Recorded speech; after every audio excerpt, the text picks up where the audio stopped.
আসসালামু আলাইকুম রহমতুল্লাহি ওয়া বারাকাতুহু। আলহামদুলিল্লাহ ওয়াহদা ওয়াসসালাতু ওয়াসসালামু আলা রাসূলিল্লাহ।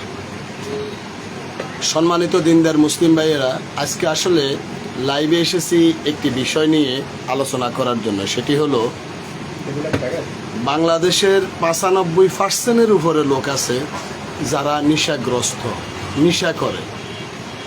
আর এই নেশার মধ্যে সবচেয়ে যেই নেশাটা মানুষের নেশাই মনে করে না, সেটা হলো বিড়ি, সিগারেট, জর্দা, সাদা পাতা, গুল। বিড়ি, সিগারেট, জর্দা, সাদা পাতা, গুল এগুলা এমনভাবে মানুষে ভক্ষণ করে যে এটাকে হারামে মনে করে না। কারণ বাংলাদেশের তথাকথিত মুফতি, আলেম ওলামা এবং মসজিদের ইমামরা তারা ফতুয়া দেয় যে এটা খাওয়া মাকরু। মাকরু বলে তারা নিজেরাও খায়, জাতিকেও খাওয়ানোর জন্য উদ্বুদ্ধ করে। একটি সাধারণ মানুষ যদি একটা সিগারেট জ্বালায়, সে তার বাবা মা, বড় ভাই, পাড়া প্রতিবেশী, মুরব্বী, চাচা অথবা মসজিদের একজন ইমাম বা একজন আলেমকে দেখলে সে এই সিগারেটটা লুকিয়ে ফেলে। কিন্তু মসজিদের ইমামরা যে জর্দা খায়, এই জর্দাটা সবার সামনে চিপায়। তাদের চোখে তারা যেন হারাম খায়, তাদের চোখে একটু লজ্জাবোধ তাদের হয় না, যে একটা একটু লজ্জা তাদের আল্লাহ তাদের চোখে দেয় নাই। মসজিদের ইমামরা মসজিদে বসে হারাম খায়, মসজিদের মিম্বারে বসে হারাম খায়। কেন কিছু বলবেন না? আমরা কথা বলতেছি, আপনি আবার এখানে মসজিদে বসে হারাম খায় কেন? এরা মসজিদের মধ্যে বসে বসে জর্দা চিপায়। মসজিদে বসে দেখেন, অনেকে বলে জর্দা হারাম না, জর্দা মাকরু, অথবা এটা এমনি খাই, এটা কি নেশা করে খাই নাকি?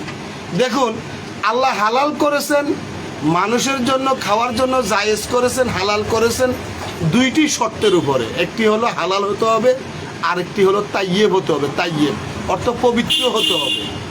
দেখুন, আমি যদি একটা পরোটা, চার দোকান থেকে একটা পরোটা নিয়ে ওই পরোটাটাকে যদি আমি টয়লেট থেকে ঘুরাই আনি, তাহলে এই পরোটা কেউ খাবে না। এক প্লেট ভাজি অথবা এক প্লেট ভাত আমি টয়লেট থেকে ঘুরাই আনলে এটা কেউ খাবে না, কেউ এটার মধ্যে হাতও দিবে না। কিন্তু আপনি দেখুন, সিগারেট টয়লেটে বসে খায়, জর্দা টয়লেটে বসে খায়, জর্দা দিয়ে পান সিপাইতে টয়লেটে ঢুকে আবার টয়লেট থেকে বেরিয়ে আসে সিপাইতে। তাহলে যেই জিনিস টয়লেটে বসে খায়, যেই জিনিস টয়লেটে খাইতে ঢুকে বার হয় খাইতে, ওই জিনিস তো হারাম হওয়ার জন্য আর কোনো দলিল লাগে না। কারণ কোনো ব্যক্তি মুখে ভাত নিয়ে টয়লেটে ঢুকবে না, মুখে একটা পরোটা নিয়ে টয়লেটে ঢুকবে না, মুখে পানি নিয়ে টয়লেটে ঢুকবে না। কারণ এটা পবিত্র, সে এটা খাবে না। শেয়ার করে দেয়, এটা পবিত্র, এটা কেউ খাবে না। কিন্তু মানুষ চিন্তা করে যে এই যে হারামবদ্ধ দ্রব্যটা, অপবিত্র দ্রব্যটা, এই অপবিত্র দ্রব্যটা দেখা গেছে যে আপনার টয়লেটে বসে খাওয়া যায়। এটা হারাম হওয়ার জন্য কোরআন সুন্নাহর আর দলিলের প্রয়োজন হয় না।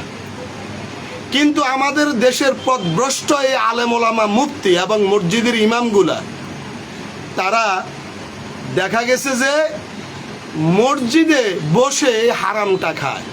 তারা এটাকে হারামে বলে না, তারা মাকরু বলে, কয়টা খাই আর এমনি খাই। আর এদের কারণে সাধারণ মানুষ বিড়ি খায়, সিগারেট খায়, গুল খায়, সাদা পাতা খায়, ইয়াবা খায়, বাবা খায়, ফেন্সিডিল খায়, অনেক কিছুই খায়। এই মুফতিরা আবার দলিল খোঁজে, কোরআনের কোন জায়গায় জর্দা লেখা আছে, কোরআনের কোন জায়গায় আপনার বিড়ি লেখা আছে, সিগারেট লেখা আছে, সাদা পাতা লেখা আছে, হারাম কন কিভাবে? এই পথভ্রষ্ট গোমরা এই মুফতিগুলা বলে। এই অপদার্থ মুফতি এবং কিছু মসজিদের ইমাম, অধিকাংশ মসজিদের ইমাম, যারা মসজিদে বসে বসে এই হারাম সিফায়, হারাম খায়। সম্মানিত দেশবাসী, আজকে এটা এত মহামারী আকার ধারণ করেছে যে এখন আপনি কোনো জর্দাখোরকে বলতে পারবেন না যে এটা হারাম।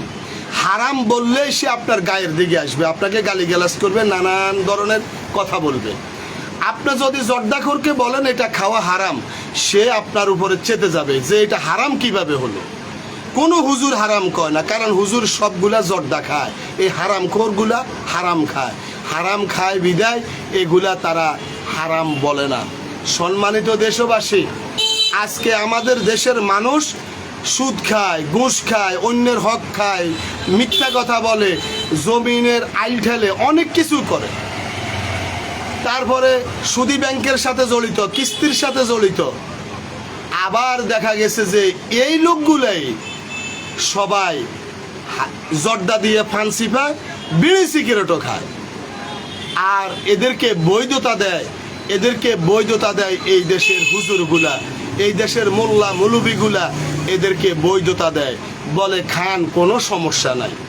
কারণ তারা নিজেরাই তো হারামখোর, তারা নিজেরাই তো এই জর্দা সিগারেট, জর্দা খায়, সাদা পাতা খায়, গুল খায়।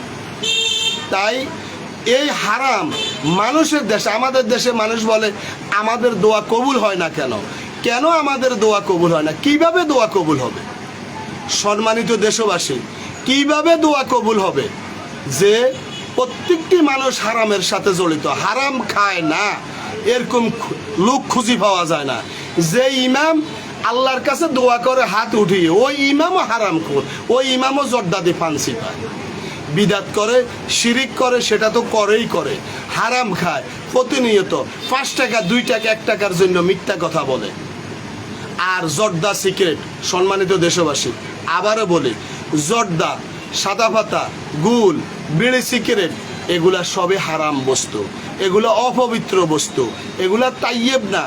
আপনার কোনো জিনিস খেতে হলে, জায়েজ হতে হলে সেটা হালাল হতে হবে, তাইয়েব হতে হবে, পবিত্র হতে হবে, পবিত্র, হালাল আর তাইয়েব হতে হবে, তাহলে আপনার জন্য এটা খাওয়া বৈধ। একটা জিনিস